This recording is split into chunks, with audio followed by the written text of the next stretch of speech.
Pessoas que tiveram a vida transformada por Deus. Verdadeiras histórias de conversão rumo à vida. É isso que você encontra aqui no programa 180 Graus, o ponto da virada que começa agora.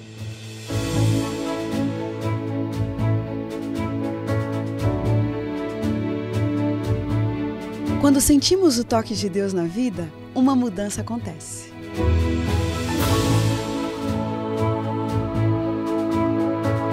Surge à nossa frente possibilidades de felicidade plena. O toque de Deus restaura, renova, refaz.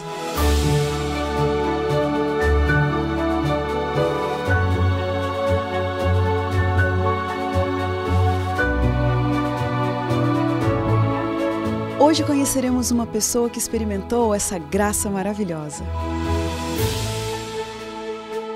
Ela vai nos contar sobre essa mudança de 180 graus que lhe trouxe paz.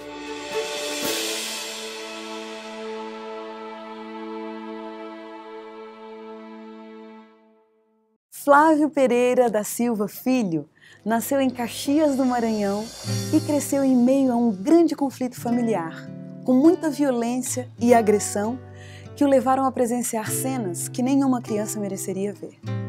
Tornou-se ateu e o envolvimento exagerado com álcool e drogas ilícitas indicavam que o desfecho de sua história seria uma morte prematura ou a insanidade total. A força do álcool sobre ele foi tão forte que ele chegou a um estágio de morbidez sensorial e sentia que estava à beira de um colapso. Em meio à agonia e angústia intensa, ele reconheceu que já não poderia mais prosseguir por conta própria e precisava de ajuda. Voltou-se para Deus, que sempre estivera em último lugar na sua vida e de quem ele tanto havia escarnecido em seus discursos evolucionistas. Mas Deus, em sua infinita misericórdia, abriu os braços e aceitou seu filho de volta, transformando a sua vida em 180 graus.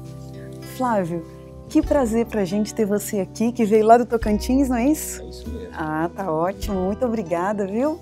Pelo privilégio da sua presença aqui. Eu que agradeço por essa oportunidade de testemunhar. Maravilha.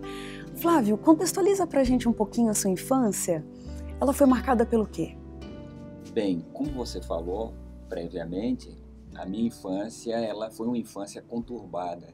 Meu pai, na sua infância, foi um menino, praticamente um menino de rua, né?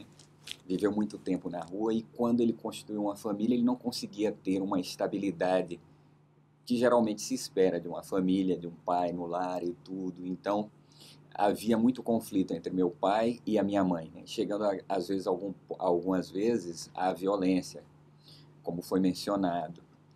Então, a minha infância e a infância dos meus irmãos foi, se fosse resumir numa palavra, seria crise, né? Crítica.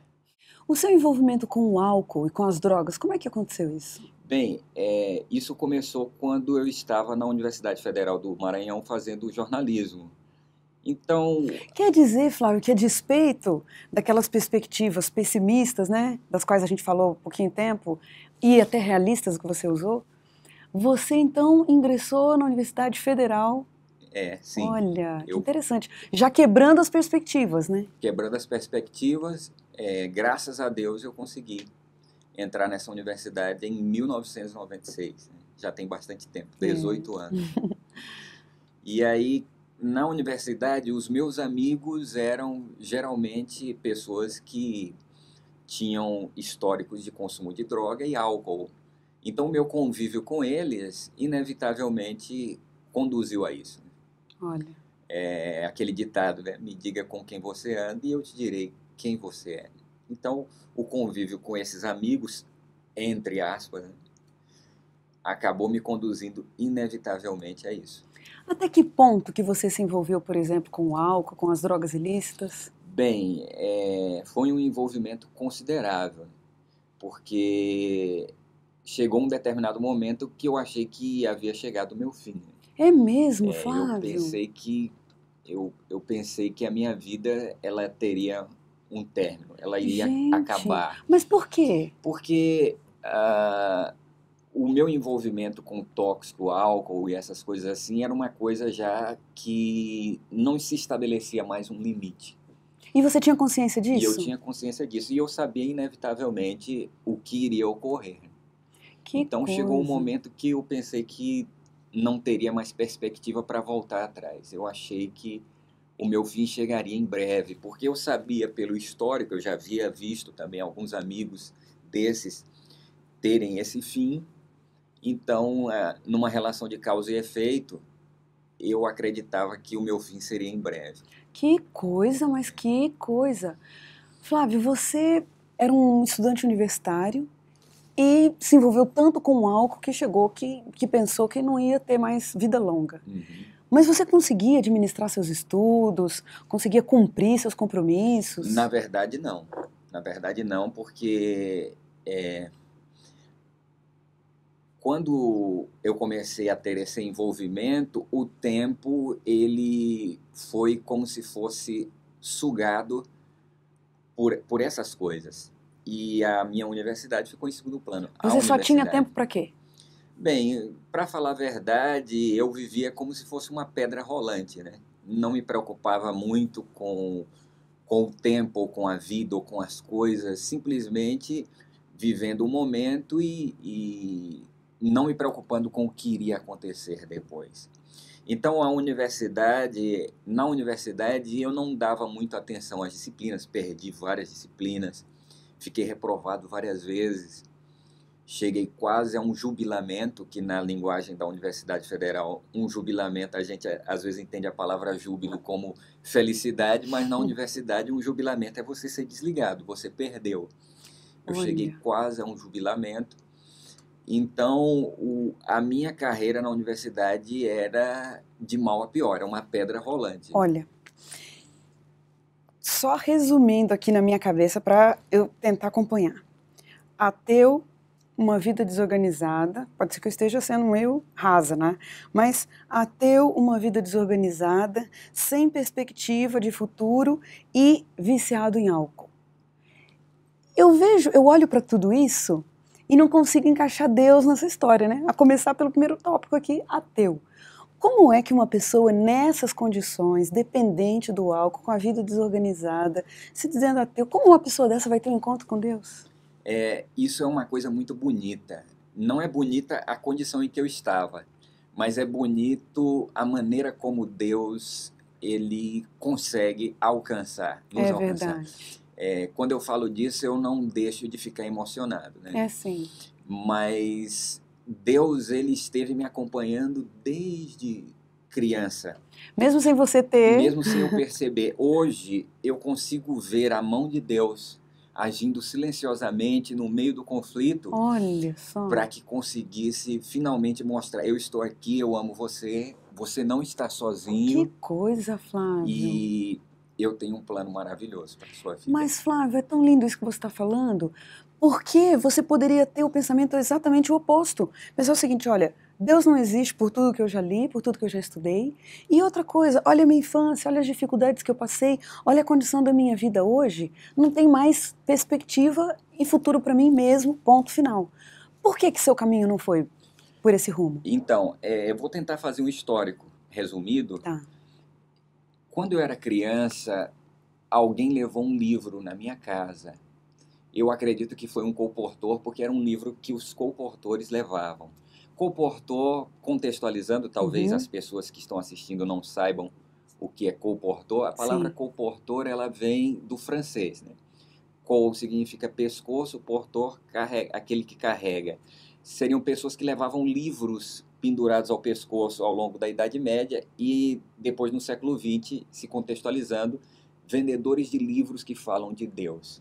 Então, provavelmente, um colportor foi à minha casa na década de 80 e levou 2 livros. O nome deles é Nutrição Orientada, de Durval Stockler de Lima, e o outro é Vida de Jesus, de Ellen Goldwhite.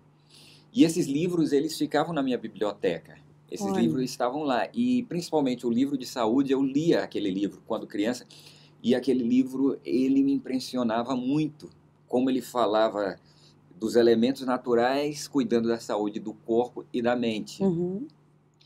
E quando eu cheguei ao momento crítico, quando eu pensei assim, agora eu vou morrer, provavelmente vou ter uma intoxicação, porque eu não consumia só álcool, consumi outros tipos de drogas também. Eu fui buscando na minha mente respostas, soluções para não chegar ao fim.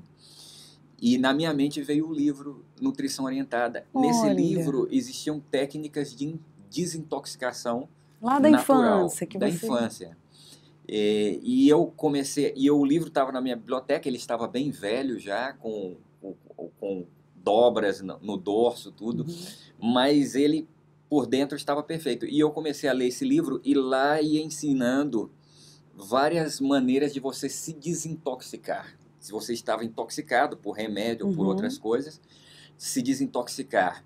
E lá ele dizia, olha, você deve tirar o açúcar branco, você deve tirar os estimulantes, você deve consumir mais água, você deve lavar bem o seu corpo, você deve evitar a carne vermelha. E eu fui seguindo passo a passo aquilo que o livro falava. E começou a acontecer uma coisa impressionante, porque antes dessa reforma de saúde, a minha mente era como se fosse embotada. A pessoa de Deus para mim não existia, mas depois que eu comecei a fazer essa reforma de saúde, a minha mente começou a acontecer algumas coisas estranhas, né? Era como se eu começasse a enxergar coisas que eu não via antes. Olha. Por exemplo, quando eu morava em São Luís, que eu estudava na Universidade Federal, eu morava numa casa só. Certo. E era uma casa bem pequena, muito pequena mesmo. Era tão pequena que o lugar onde eu lavava a roupa, que eu lavava a minha própria roupa, só dava para encaixar o meu corpo e encostar sobre o batente para lavar a própria roupa. E tinha uma planta que nascia do outro lado do muro e atravessava o muro, e como era muito apertado, ela tocava minhas costas. E antes de eu fazer essa reforma, a planta, quando ela crescia e tocava nas minhas costas, eu praguejava e jogava para o outro lado. Essa planta já está aqui de novo, e jogava. Mas os meses passavam e ela nascia e voltava de novo. O muro era bem apertado e, como é uma planta trepadeira, isso acontecia. Então, depois que eu comecei a fazer a reforma de saúde, que a mente começou a mudar, que a planta tocou as minhas costas, que eu olhei novamente para ela, eu não senti mais vontade de praguejar. Na verdade, eu fiquei curioso. Eu olhei para aquela planta e fiquei pensando, quantas vezes eu joguei para fora e ela voltou. E eu observando aquela planta, aquilo foi como se fosse o começo dos 180 graus. Eu não acredito que uma planta trepadeira batendo nas suas costas por causa de uma lavanderia pequenininha foi o começo de uma mudança de vida. Foi. Ali foi um ponto que foi o começo da angulação de 180 graus na minha vida. Por quê? Porque quando eu olhei para aquela planta, observando isso que ocorria constantemente e a estrutura daquela planta, eu percebi que aquilo dali ia totalmente contra o que eu havia sido doutrinado durante toda a minha vida, porque eu acreditava que as coisas haviam vindo do caos. Eu acreditava que as coisas haviam vindo do nada. Eu acreditava no Big Bang, eu acreditava na grande explosão. Eu acreditava no homem que veio de um macaco. Eu brincava com as pessoas na rua, às vezes, pessoas que acreditavam em Deus, e eu dizia, olha, isso não é assim como um macaco fez Deus. Eu não dizia que Deus fez o macaco, eu dizia que o macaco fez Deus, porque na minha mente, o homem havia evoluído do macaco, e como ele havia vindo do macaco e despertado uma consciência, desenvolvido uma consciência, para anestesiar a sua consciência, ele criou Deus. A imagem de Deus era apenas uma válvula de escape psicológica para que o homem conseguisse anestesiar sua consciência. Mas por que aquela trepadeira ia contra o que você... Ela ia contra porque quando eu comecei a observar a estrutura daquela planta, como ela se desenvolvia, como ela conseguia voltar, mesmo depois que jogava para o outro lado, a estrutura da planta em si, ela não poderia ter surgido do nada. Observando aquela planta, eu percebi que existia um Criador por trás. Que coisa! Esse foi o ponto. E isso me lembra o texto bíblico de Romanos, capítulo 1, verso 20, né? Dizendo que Deus se manifesta através das coisas criadas e por isso os homens são indesculpáveis. Olha. Então, quando chegar o grande dia que nós tivermos um encontro com Deus, pode ser que algumas pessoas que não acreditam em Deus dirão, não, mas eu não acreditava em você, por quê? Eu preciso ter esse diálogo. de juízo, mas a própria natureza fala a respeito fala. de Deus. Né? Agora, uma coisa é você se sentir impressionado que realmente a natureza fala de Deus. Outra coisa é você entrar em contato com a palavra de Deus, ter vontade de seguir os caminhos ali descritos na palavra de Deus, assumir uma religião para sua vida. Então, aquele início do ponto da virada foi ali. Agora, o que foi que aconteceu que te fez entregar a vida para Deus e querer seguir nesse rumo? Essa é uma das partes mais impressionantes. Quando eu conto essa história para as pessoas, é uma coisa bem impactante, porque para a maioria das pessoas é inacreditável e impossível. A conversão é isso mesmo. É inacreditável e impossível. Eu vivi muito tempo em bares. Existia um bar perto da Universidade Federal que era o Bar do Amauri. E nesse bar eu ficava muito tempo ali. E algumas coisas impressionantes ocorreram. Numa ocasião, o amigo que eu tinha, que era o maior alcoólatra que eu vi na minha vida, eu nunca vi ninguém beber mais álcool como ele, o nome dele era Anselmo, e eu nunca vi ele sóbrio na sua vida. Olha nunca vi só. Sóbrio, ele sempre estava... De tanto que bebia. Sempre alcoolizado. 24 horas por dia, em todos os lugares onde eu o encontrava, ele estava alcoolizado. E um dia eu estava naquele bar, e aquele bar para mim era como se fosse um parque de diversões. Eu me sentia à vontade, ali era o meu contato social, tudo. Era um lugar onde eu me sentia feliz, entre aspas, porque era uma felicidade ilusória. E ele, um dia, dentro daquele bar, olhou no meu rosto e parecia que a feição dele tinha mudado, o rosto dele mudou. E ele olhou para mim e disse assim: o que você está fazendo aqui nesse lugar? Olha só. Aqui não é o seu lugar, você está perdendo o seu tempo aqui. Ele falou isso? O maior alcoólatra que eu vi na minha vida falou isso para mim. Mas não foi só isso. Um dia eu estava num lugar de São Luís do Maranhão, que é o Projeto Reviver, e isso em 1999, mais ou menos, quando ocorreu isso, em 1999 o Projeto Reviver tinha vários bares ao ar livre. No centro histórico existiam as mesas e você ficava nos bares. E eu estava sentado numa mesa de bar com um amigo e eu não sabia, mas esse meu amigo era um adventista. É mesmo? Só que era um adventista que havia caído e consumia álcool. Caído, que eu digo, é assim, ele não estava mais seguindo os princípios da igreja, da palavra de Deus. Tinha se afastado. Tinha se afastado. Então ele era consumidor de álcool. Eu costumo brincar com os amigos dizendo que a primeira pessoa que pregou para mim era um bêbado adventista. Que engraçado. E aí nós dois bêbados, ele adventista e eu ateu, e ele começou a pregar para mim. Foi a primeira pregação que eu ouvi da mensagem. Que coisa. E quando ele começou a pregar para mim, eu fiquei furioso. Em primeiro lugar, porque eu estava bêbado e também porque eu era um ateu.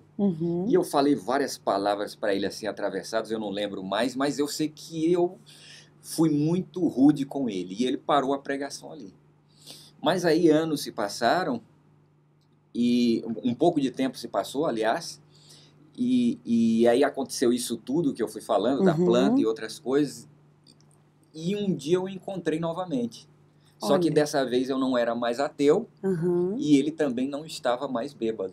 Olha, e ele aí, já tinha voltado. Ele já tinha voltado, e foi numa sexta-feira à tarde. E você estava mais sensível, mais aberto para o assunto. Isso, porque eu já havia começado a acreditar em Deus. Eu já acreditava em Deus. Naquela outra situação não, mas nessa que Deus providenciou, sim. Então o que aconteceu? Foi interessante. O nome da rua em São Luís é a Rua de Roma Velha.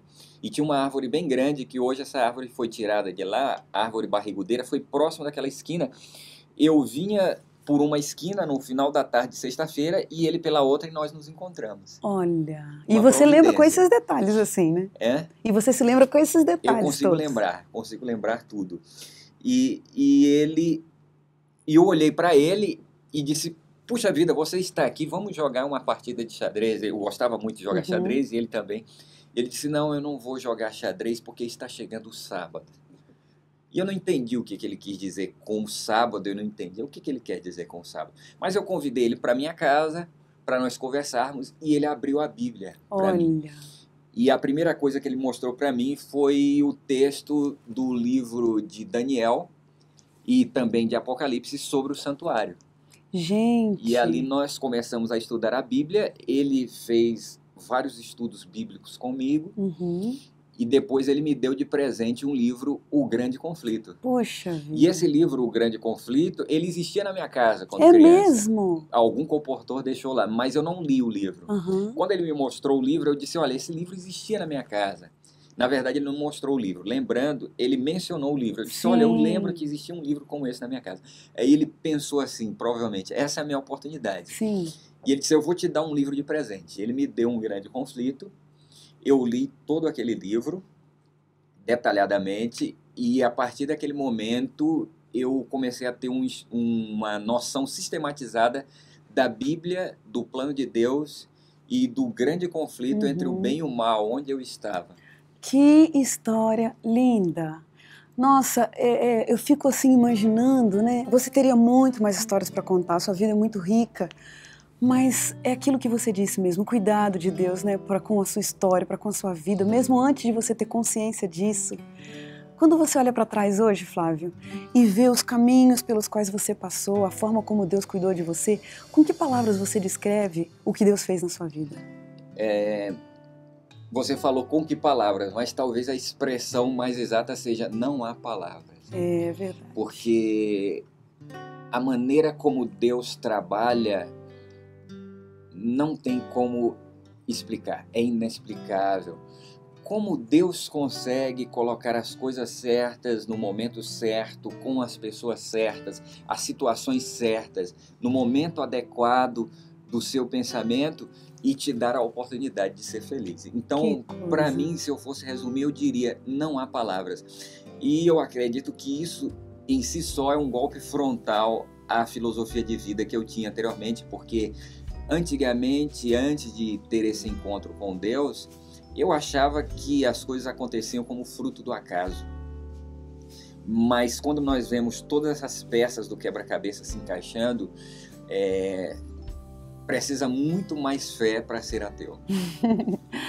Flávio, resumidamente, que a gente não tem muito tempo, mas a sua entrega para Deus, além de marcar aquele encontro de alma, né, aquela busca interior que todo ser humano tem, o que significou para a sua vida em si?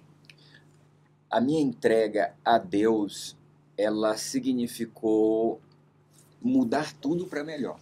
Que bom! Quando eu digo tudo, é tudo mesmo. E a faculdade?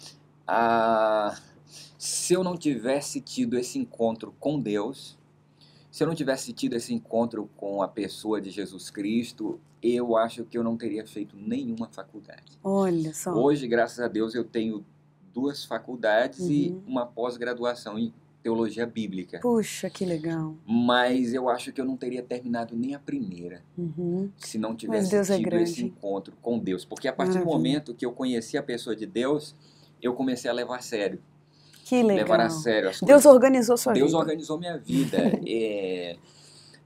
No grande dia que eu tiver um encontro com Jesus, a Bíblia diz que nós receberemos uma coroa, mas essa coroa eu tenho que tirar ela e depositar aos pés dele, porque é muita bênção. Ele foi o autor de tudo. Às vezes as pessoas podem olhar e pensar que sou eu a pessoa. Mas, na verdade, o astro principal de toda essa história é a pessoa de Jesus Cristo, através do Espírito Santo. Que lindo. Vamos para o nosso jogo rápido? Vamos. As nossas perguntinhas? O tempo. O tempo deve ser dedicado a Deus. Viver. Viver é uma felicidade quando você tem um amigo como Jesus Cristo. Sabedoria. Sabedoria é andar lado a lado com a pessoa de Jesus. Pai. Pai, Deus é o Pai de todos os pais. Perdão. Perdão é a maior necessidade que nós temos e a maior necessidade que as outras pessoas que estão conosco têm também. Um privilégio. Um privilégio é poder falar de Deus aqui nesse lugar. Um sentimento constante. Um sentimento constante é de humildade perante a pessoa de Deus. Um pedido. Um pedido é que Deus me transforme cada vez mais à sua semelhança. Um medo. medo de me afastar da pessoa de Deus. A grande lição da sua vida? A grande lição da minha vida é que sozinhos nós não podemos fazer nada. Sofrimento? Sofrimento, às vezes, é aprendizado. Uma pessoa? Uma pessoa, a minha mãe. Um versículo da Bíblia que te acompanha? João capítulo 13, verso 1, resumindo a essência da parte mais importante do verso para mim, Jesus, sabendo que chegou o seu fim, amou os seus e amou até o fim. Que coisa linda, é isso mesmo. Um amado de Deus, Flávia, é isso que você é, e Deus vai te amar até o fim. Que você tenha sempre essa certeza no seu coração, que Deus continue usando a sua vida, o seu testemunho, a sua história para abençoar muitas outras pessoas. Obrigada. E a gente termina o programa 180 Graus, o ponto da virada, feliz por esse testemunho tão lindo. E como diz o texto bíblico, era preciso que nos regozijássemos e nos alegrássemos, porque esse teu irmão estava morto e reviveu, estava perdido e foi achado. Obrigada pela sua companhia, um grande abraço e até a próxima semana.